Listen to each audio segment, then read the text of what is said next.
I'm delighted to be able to talk to you today about bee stings. Why am I talking to you about bee stings? Firstly, I'm a doctor. I used to be a cardiac anaesthetist in charge of intensive care units, and also I actually am a beekeeper, and I've been on the boards of various medical and beekeeping organisations for many years. I've also been stung lots, and that's where it gets interesting. Now, worldwide, some people are more afraid of bees than others, and we are very fortunate here in Australia that we do not have Africanized bees, because in the USA, where they have aggressive bees, there have been lots of fatalities from bee stings. Today my aim is to give you the background to the level of allergies in this area in Australia, where they happen, how they happen, and how to treat them.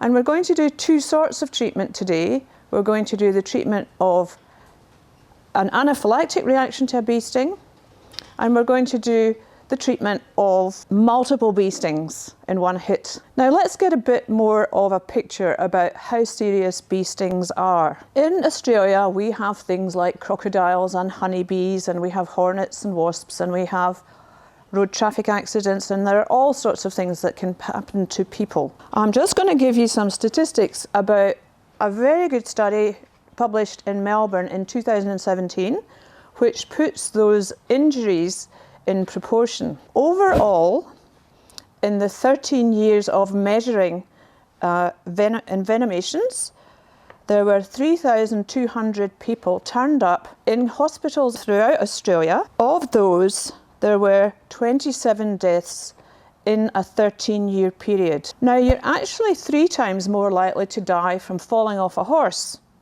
believe it or not.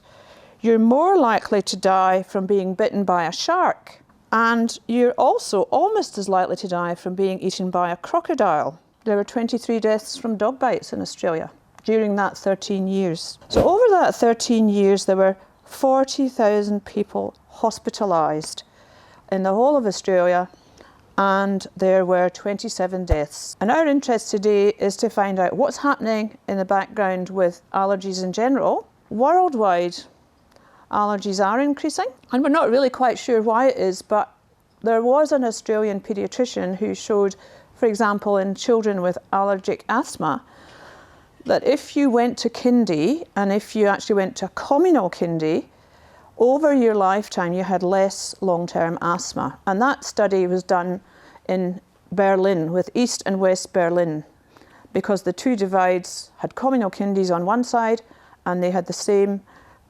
individual staying at home kids on the other side with the same air pollution. It was a very elegant study. We're not quite sure why allergies are rising, but they certainly are, and there are some other suggestions that if you keep too clean a house, the kids don't get exposed to dirt and they have longer lasting allergy. And also with other food allergies and with bee sting envenomations, there is a suggestion that a low vitamin D alters the effect of the immune system and actually makes it more unstable.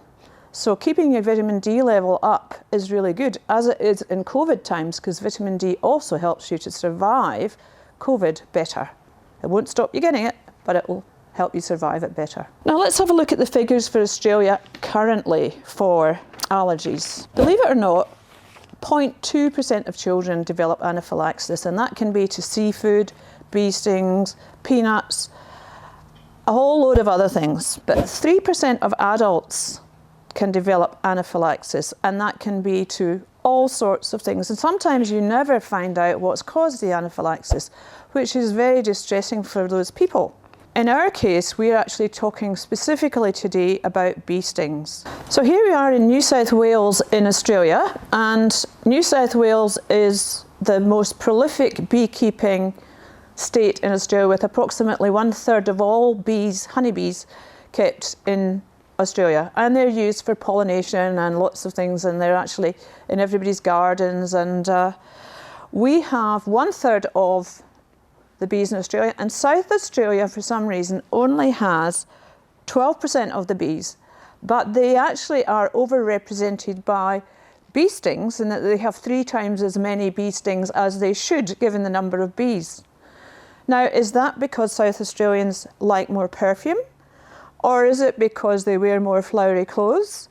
Or are they people who do things that are really guaranteed to upset bees? Or do they just have a better reporting system?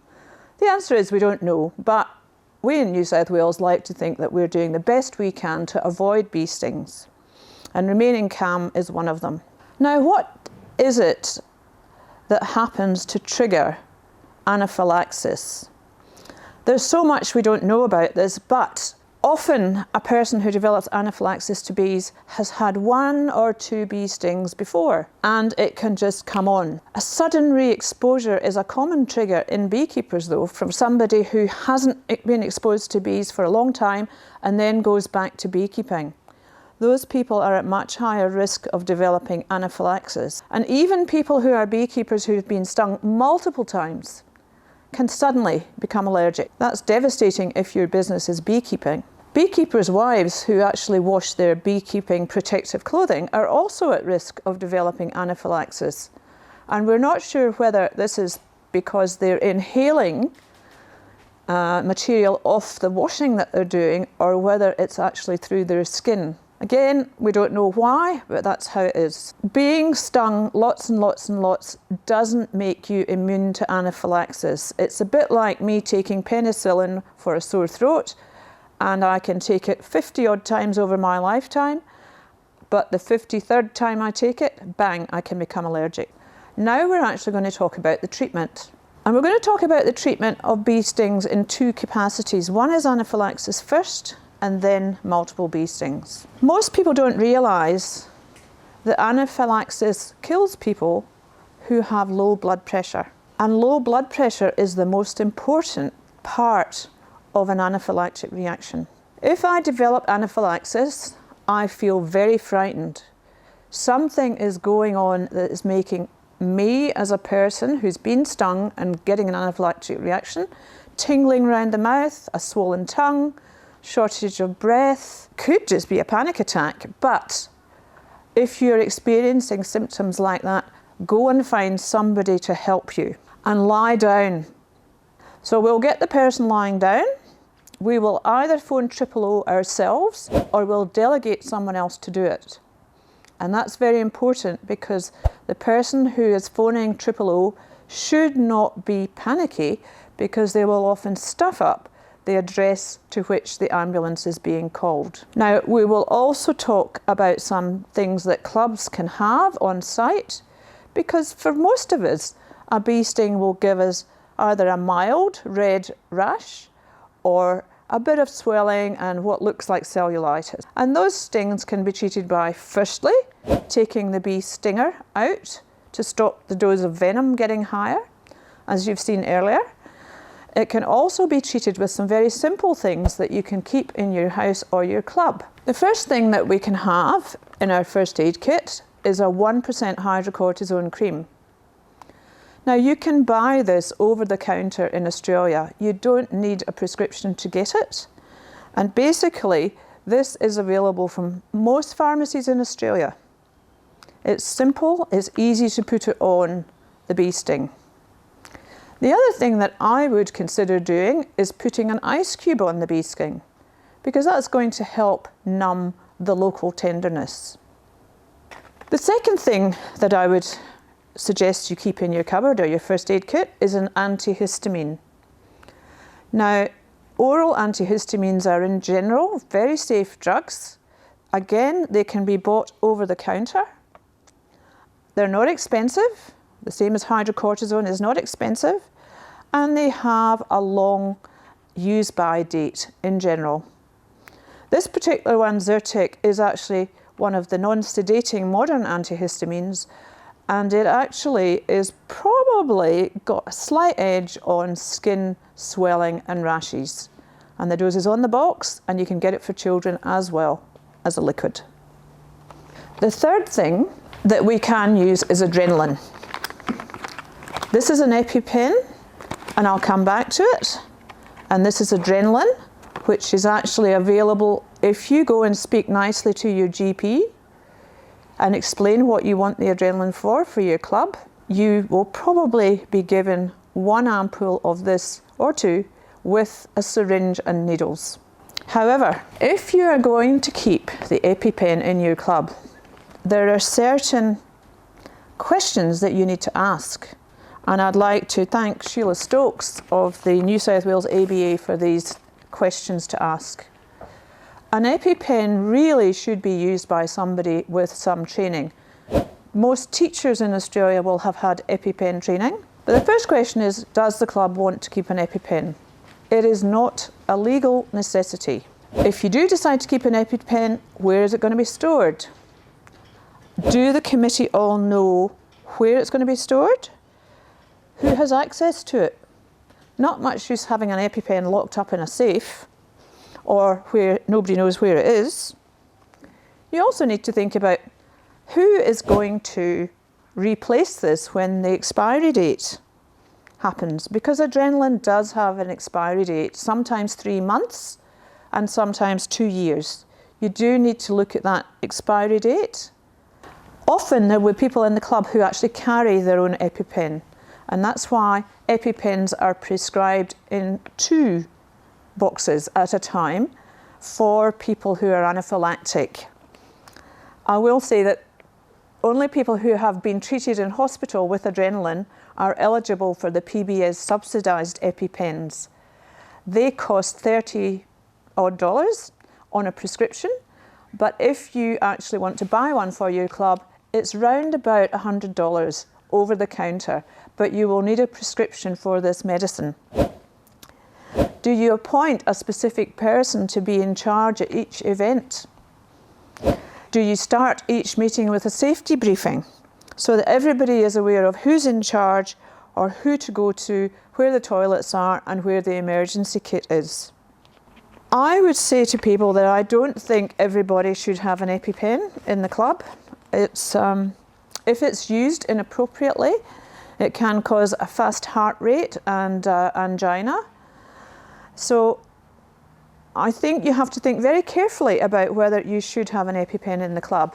Often people who've had exposure or they've had somebody get badly stung will have a knee-jerk reaction and say, oh, let's all go and get an EpiPen. I would caution against that. I think this has to be a calmly thought out community decision about where to have an EpiPen.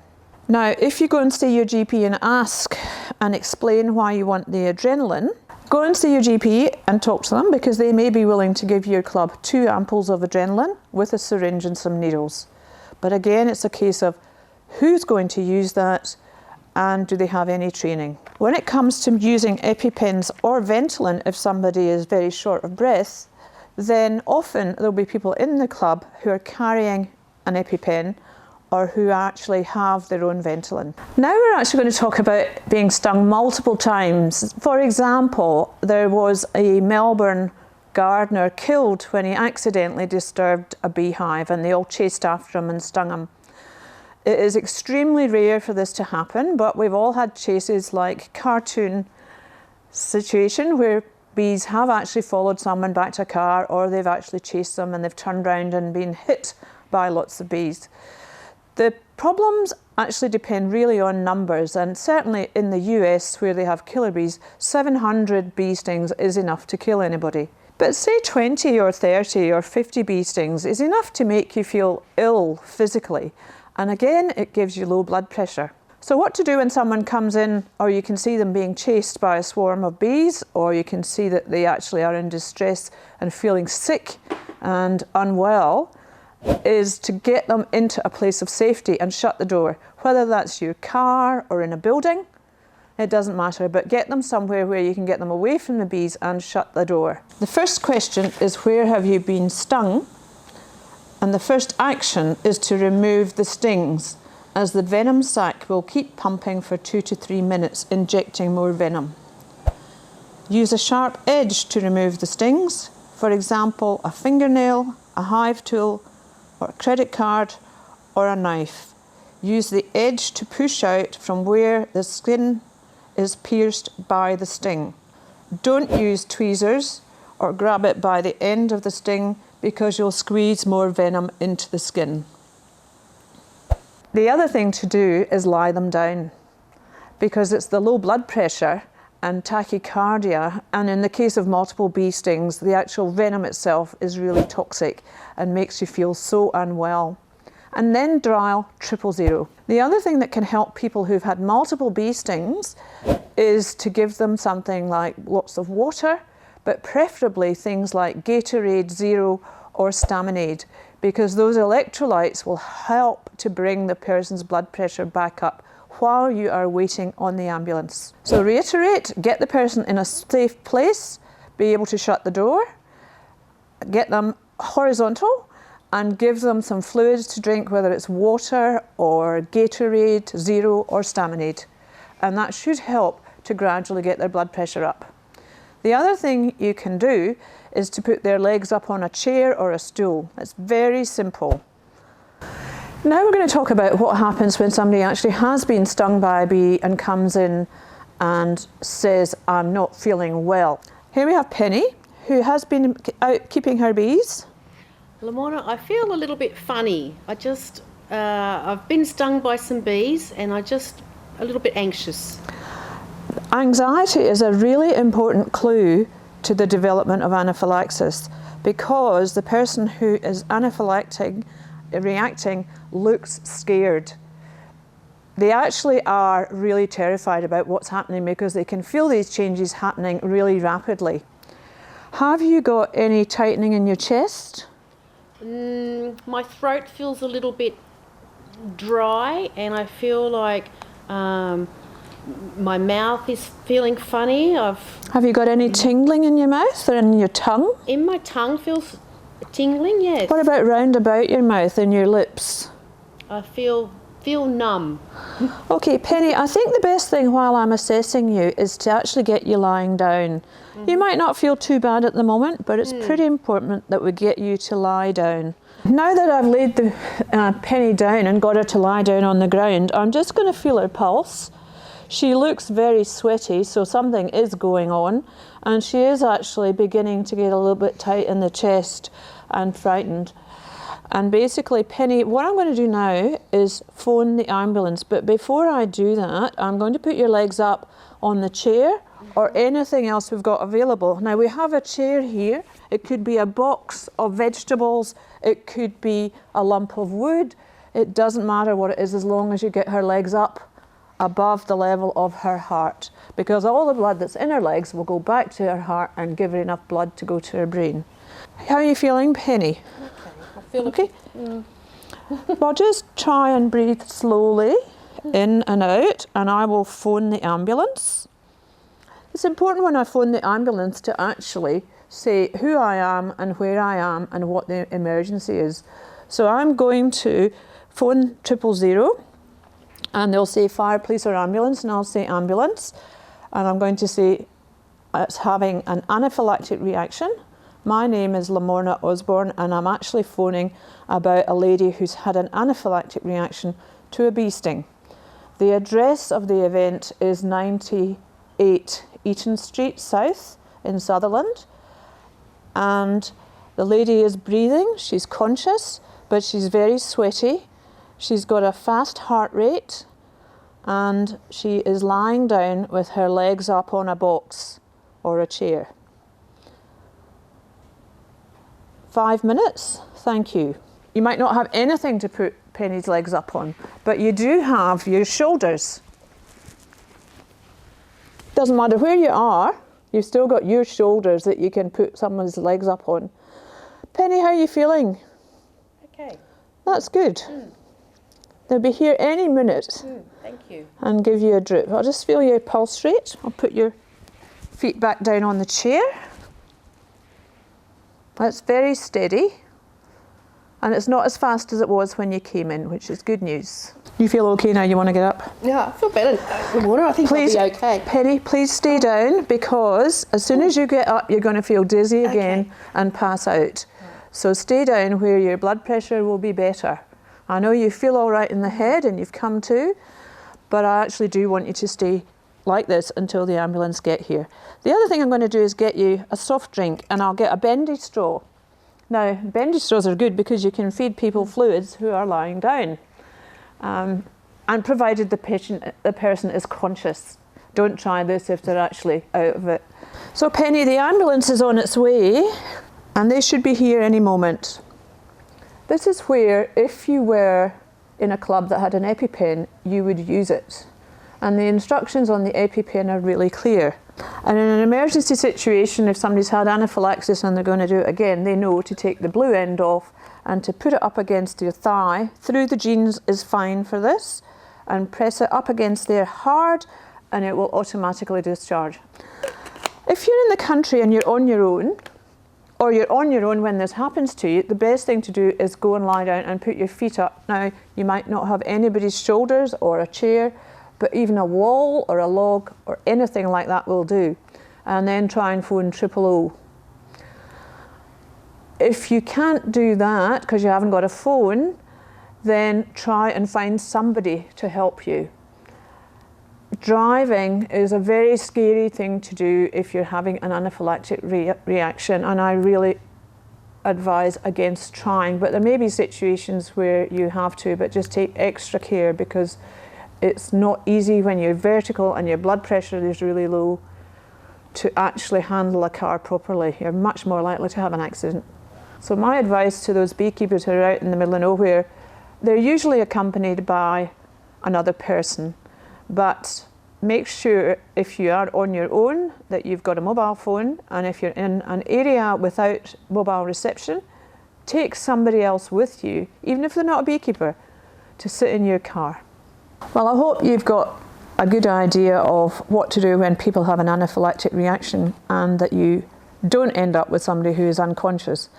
But if you do, then you need to perform CPR. And I would strongly recommend that all of you go and do a first aid course, including CPR.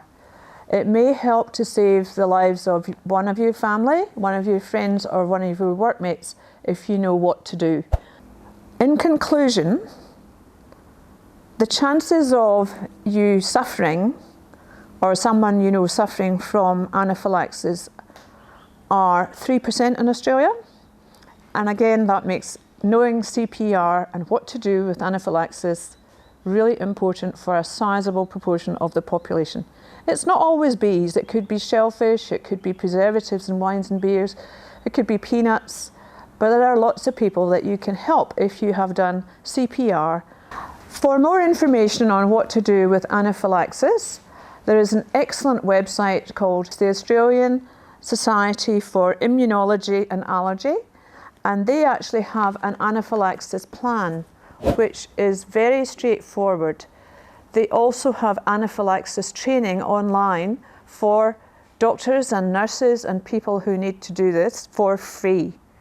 It's a very useful program to look at, but this is an anaphylaxis plan that is freely available to download. The other information that we have is for those of you who choose to keep adrenaline ampoules in the cupboard, or the fridge is best, then there, again on the ASCI website, there is a dose guide for children about how much of the 1 ml ampoule to use. It's very simple to look at, and it's probably a good idea to have that in the fridge or beside the first aid kit, and make sure that the person who's looking after the first aid kit has that there if your club chooses to keep adrenaline in its first aid kit. I hope this has helped you.